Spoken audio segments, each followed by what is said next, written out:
In 2020, Jeff Bezos, the owner of e-commerce company Amazon, amassed a fortune of $200 billion, surpassing Bill Gates' wealth, and became the richest man in the entire world. His fortune is so much that spending $88,000 for him is equivalent to an average American spending $1. However, Bezos' journey to wealth was not easy, and he didn't become rich overnight.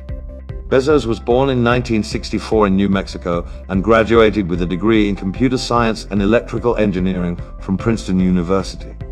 By 1990, he'd become the senior vice president of an investment firm, and it already seemed like he'd secured himself a successful future, but Bezos wasn't content with that. By 1994, internet was already growing 2,300% annually. Bezos saw an opportunity and made the unorthodox decision to quit his job in the Wall Street to establish Amazon, a website for selling books online. His parents, although a bit skeptical at first, were the first investors in his company. He then founded Amazon with a few $100,000, and nearly 2 decades later, their investment multiplied by 120,000, amounting to $30 billion. When they started, Bezos, his wife, and 2 others were the only employees of Amazon, shipping books out of their garage to all over the US, and a year later, to 45 countries around the world. In 1997, Amazon became a public company, offering shares to investors, and by 2000, Amazon was selling not only books, but a wide variety of items ranging from sports equipment to toiletries. In 2006, Amazon Web Services launched, which would later become the most popular computing platform among thousands of Silicon Valley startups. With the introduction of Kindle digital book reader, more cash flowed into the company, and Amazon started to purchase companies to expand its services.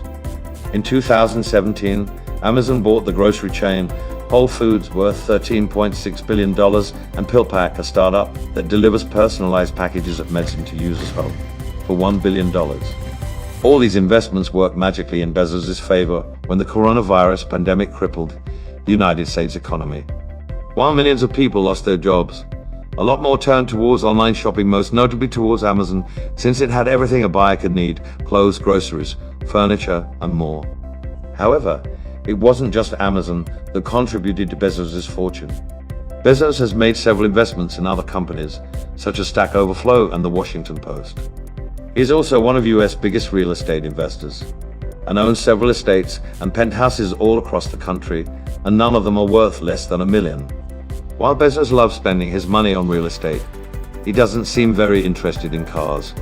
He was still driving a Honda Accord in 2013, but maybe that's because he prefers aerial transport to ground transportation, since he owns a private jet worth $65 million. But Bezos hasn't just spent his fortune on himself and his company, he has donated large sums of money to shelters and research centers.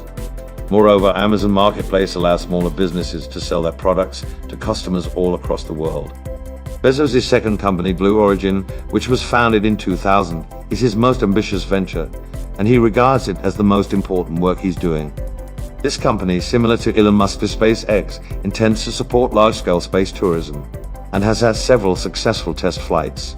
Bezos plans to spend a large portion of his fortune on funding and advancing Blue Origin, with the hopes of colonizing space in the future.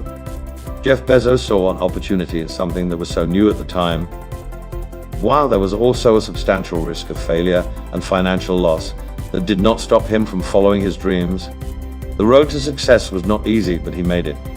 He is a self-made billionaire.